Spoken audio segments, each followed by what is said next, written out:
Fala galera, meu nome é André Schmidt, jornalista do blog do Garone. Eu tô mais uma vez aqui, é claro, para falar de Vasco.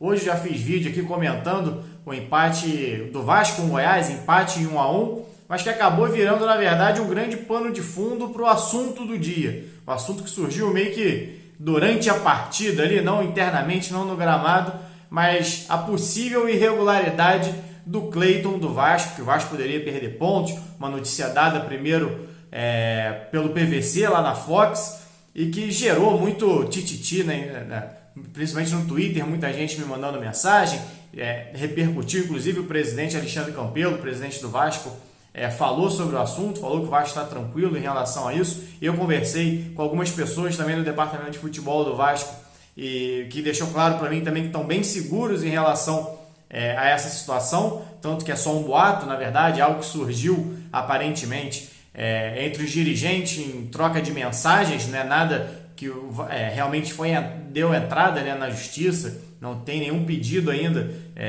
de punição ao Vasco, ou seja, é algo que estão procurando uma brecha, na verdade, para escapar do rebaixamento, os clubes que estão lá embaixo, e estão dando uma analisada no caso do Cleiton para ver se realmente existe essa brecha. Por acaso, quando o Cleiton foi contratado, eu já havia perguntado ao André Mazzuco, diretor de futebol, sobre essa questão, se tinha algum impedimento, antes do Vasco acertar mesmo, e ele na época tinha falado que não, que inclusive já tinha consultado a CBF. O Lucas Pedrosa também teve essa informação hoje, que o Vasco já havia feito uma consulta à CBF em relação à situação dele, e o Vasco está bem tranquilo em relação a isso. Bom, mas qual é essa situação do Cleiton? O que estão falando tanto em relação a isso? Tem alguma brecha realmente? Eu decidi fazer esse vídeo aqui para explicar para vocês. Obviamente eu não sou advogado, não sou eu que tenho que achar brecha aqui na legislação ou avaliar de alguma maneira. Então eu vou passar para vocês a informação, o que diz o registro geral da competição, do Campeonato Brasileiro, e o que diz as regras em relação a passar por 3 clubes, que foi exatamente o caso do Cleiton. O caso dele é esse. Ele começou o ano no Bahia, emprestado pelo Atlético Mineiro, o contrato acabou, ele disputou, se não me engano, uma partida só pelo Bahia no Campeonato Brasileiro, que é o que vale,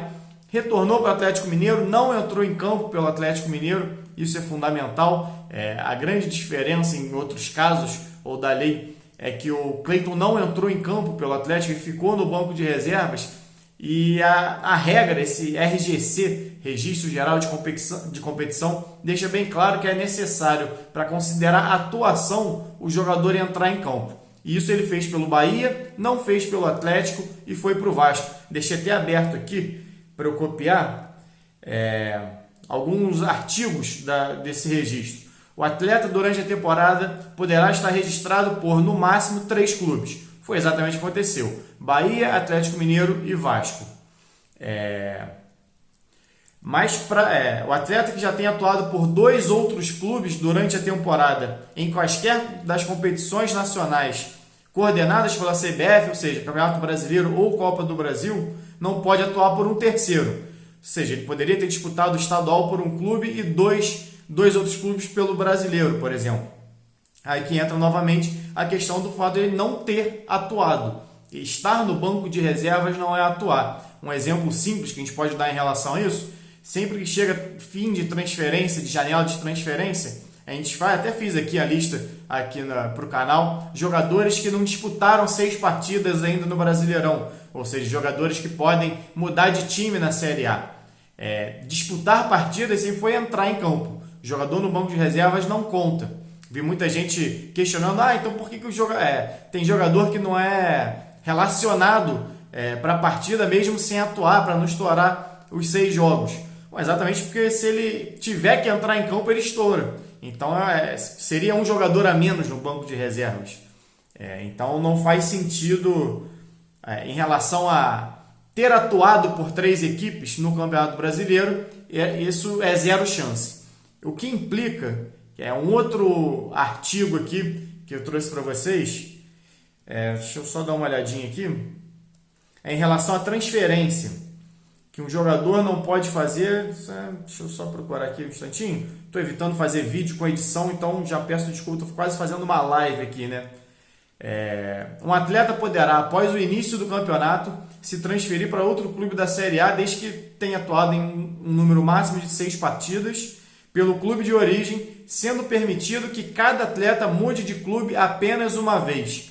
Esse seria o outro artigo, essa possível brecha que o Clayton teria na regra para o Vasco ser punido. O fato dele ter mudado de clube 2 vezes dentro da competição. Só que um outro artigo do registro do registro da competição, se eu só procurar aqui, artigo 39 do regulamento de transferências. O retorno de empréstimo não é considerado transferência e não se enquadra nos limites estabelecidos no parágrafo 3º do artigo 13 deste regulamento. Ou seja, estou até pegando aqui de uma matéria da Globo. Quando o Clayton voltou de empréstimo do Bahia para o Atlético Mineiro, não conta como transferência. Ou seja, a única transferência que o Clayton fez durante o Campeonato Brasileiro foi do Atlético Mineiro para o Vasco. Ou seja, ele fez uma transferência dentro do Campeonato Brasileiro e atuou por 2 clubes. Aí vou dar a minha opinião como leigo, tendo essas informações, parece que o Vasco não tem nada realmente a temer. O Clayton atuou por 2 clubes diferentes durante o Campeonato Brasileiro, o que é permitido, e fez uma transferência durante o Campeonato Brasileiro, porque retornar ao clube de origem, que foi o que aconteceu quando ele foi do Bahia para o Atlético Mineiro, na verdade foi um fim de contrato, também não conta. Então ele só fez uma transferência ali dentro. Ou seja, me parece que o Vasco está muito bem embasado legalmente, como eu disse aqui, não sou advogado, sou jornalista, então o meu trabalho aqui é coletar informações e passar para vocês. As informações são essas, são informações oficiais do registro da competição, é claro. Aí tem as questões de interpretação. Cada advogado, se quiser debater isso, vai entrar, obviamente, na justiça desportiva, pedindo a punição ao Vasco, se baseando em alguma coisa, mas me parece a regra bem clara, as leis bem claras, os artigos bem claros, bem definidos ali em relação ao que é atuar por 3 clubes. Em momento algum, o Clayton atuou por 3 clubes, atuou por 2. E isso parece ser uma questão bem definida aqui no registro e que o pessoal parece ter alguma dúvida ou estão tentando achar. Talvez até se já tivessem achado e tivessem a certeza que o Vasco está irregular, já teriam acionado o Vasco, inclusive antes, não precisava esperar tanto tempo para acionar. Mas enfim, passando essas informações para vocês e também do contato que eu fiz lá dentro do Vasco relacionado a isso, e me foi passado que o Vasco está bem tranquilo, bem seguro em relação a isso. Não é uma surpresa essa condição do Vasco, do Clayton, na verdade, ter passado por 3 equipes. Quando o jogador foi contratado, o Vasco sabia dessa condição, consultou a CBF antes disso, antes de acertar com o jogador, consultou em relação a se ele estava realmente disponível ou não para participar do campeonato, se poderia atuar com tranquilidade, e foi feito o contrato normalmente exatamente por isso, exatamente baseado nessas regras que eu citei aqui de registro da competição. De regulamento, estou falando do registro aqui, só corrigindo então tudo. Regulamento geral da competição, não é um registro.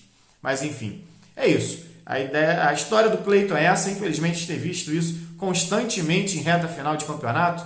Teve, se não me engano, em 2015 ou 2016 que o Internacional caiu. O Inter também tentou na justiça tirar pontos do Vitória. Enfim, a gente sabe que isso acontece bastante, é claro. Quando há um erro crasso, quando há realmente um registro irregular, a participação de algum atleta irregular, beleza, mas não me parece que foi o caso do Clayton.